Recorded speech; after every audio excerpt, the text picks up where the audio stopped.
So just take us through your journey. Who is Attila Korosi and how did you get here? Well, my journey started about 30 years ago. I was born in a country called Yugoslavia, and the first 4 years of my life were actually pretty good. My dad had a VHS business, and he was very much into art. And as a result, he made me watch all the Luis Buñuel movies, all the Akira Kurosawa movies. And like it's a high classics. And when you watch those movies and you're 4 years old, you have no idea what's going on. But somehow, I was really attracted to it, and it really got into my subconsciousness. Like I felt that emotion, Yeah. And I was watching everything I was consuming. So the first 4 or 5 years of my life were really good. And then out of nowhere, like a great long-lasting war struck my country. So pretty much since I was 4 until like my teenage years, I grew up in a war and in a war-torn country.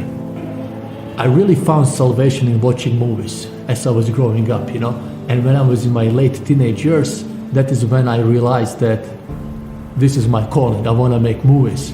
So I was so excited about this newly found vision, not newly found vision because I was always influenced by movies, but like it was like so crystal clear in my mind that one day I declared to my parents, Mom, Dad, I'm gonna make movies. And they look at me and they was like, what you talking about, son? Why don't you be a doctor or a police officer or whatever? But don't talk about filmmaking, it's crazy. Sure. And it was really surprising for me because,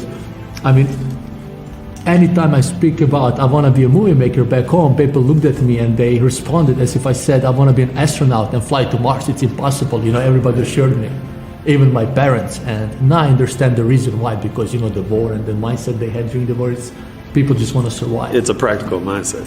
It's a very practical mindset for them, So that is after conversing with my parents and with people, I understood for me to become a filmmaker and really pursue my dream on the grander scale, I really have to find a way how to go to America. America where people still believe in dreams. People are not afraid to dream here. Very easy for me to believe, not to lose hope, because when you grow up in war, you tend to get used to these insurmountable obstacles, like impossible means nothing to you, So I was researching, what can I do? And then once I learned that US universities are offering full scholarships for prospective student athletes. And that was my idea.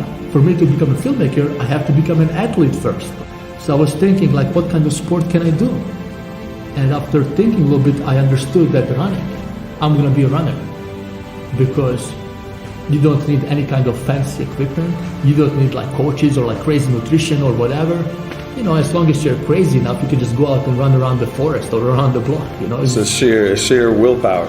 Exactly, sheer willpower and dedication. But it's very interesting because when I set my mind that I want to be a runner, I don't like running, but you see, I understood that's my ticket to America, that's my ticket to making films. I approached my running years as if my life depends on this. It's not like I like it, I don't like it, or it's snowy, or it's 100 degrees outside. It doesn't matter. If I want to get to a certain level in my life, which I set out myself at the time, I don't care if it's 110 degrees. I don't care if it's 10 degrees and snowing or rain or windy. I don't care if nobody's out there with me, no coach. I don't care. I'm going to do it and do it and do it. And as simple as that. It's as simple as that. When I got into running, I started learning about who are the best runners in the world, who are the fastest runners in like Michael Johnson or Jeremy Warner. I look into their files because they were both Olympic champions in my distance. So I figured they both went to the university called Baylor in Texas, Baylor University, Waco, Texas.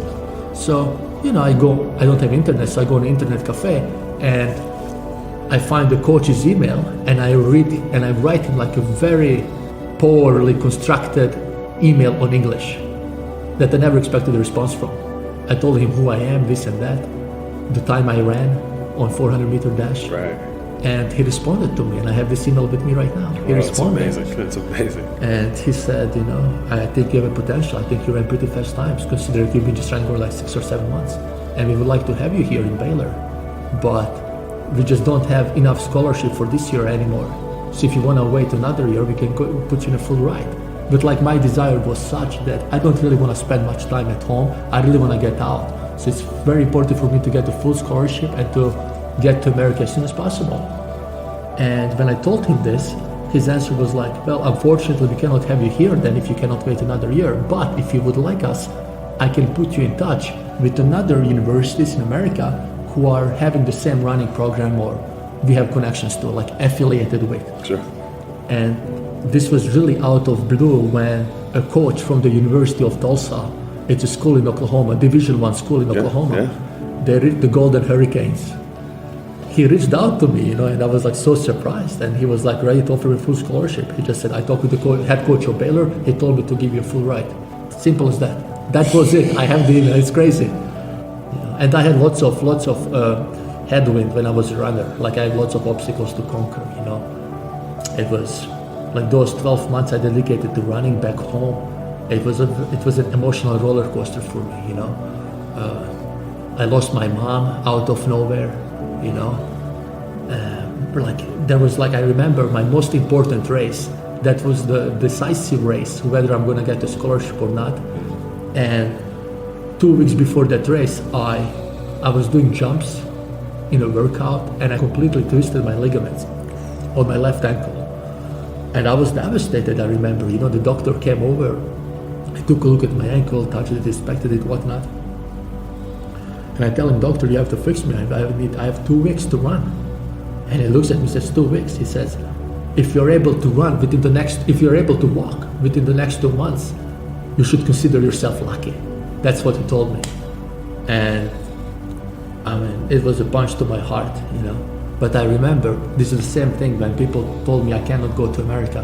So the same thing, instead of listening to the doctor, I didn't trust what he said. I didn't believe a single word he said.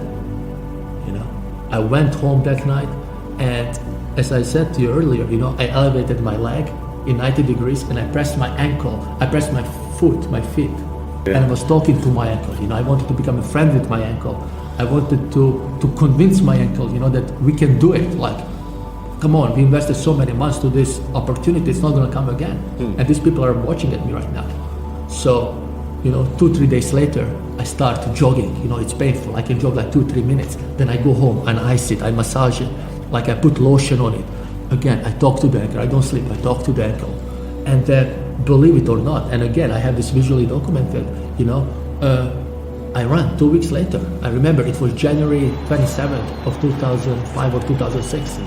2 weeks later, I ran and I won that race. It was an indoor race, but I ran and I ran a personal record.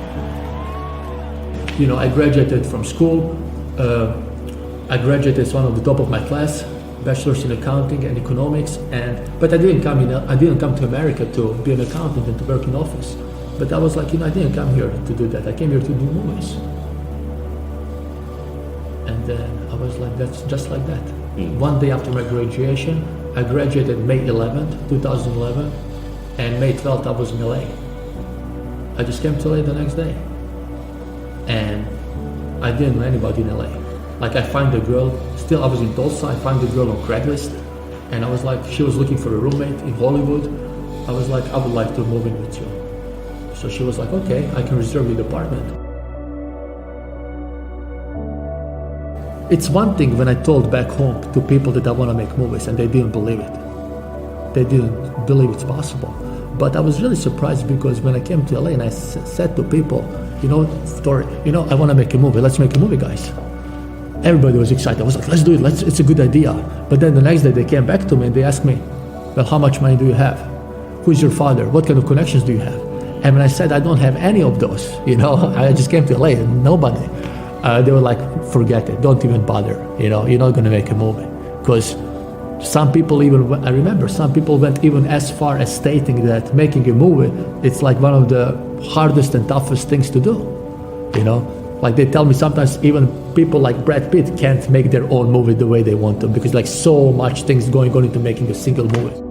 It was surprising because I always thought in America people love to dream big and they execute on their dreams. But I was a little bit surprised, I have to tell you that, And I noticed that everybody in Starbucks or everybody, like people write on their screenplays, people talk big, people talk they know like everybody, people talk they're like so driven and so hardworking, and people talk like they know they have connections everywhere. But at the end of the day, when it's time to execute, when it's time to show that actually what you have and what you know and what you can do, unfortunately, maybe I just had bad luck, but most of the people I came across, they don't do nothing, they just talk. And this was a very big and great learning experience for me. Yeah. And that is when I decided, Tori, I don't want to be one of those people who talk. I don't.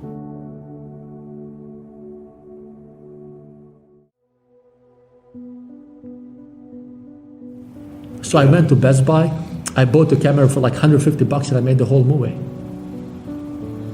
That's it, I made the whole movie.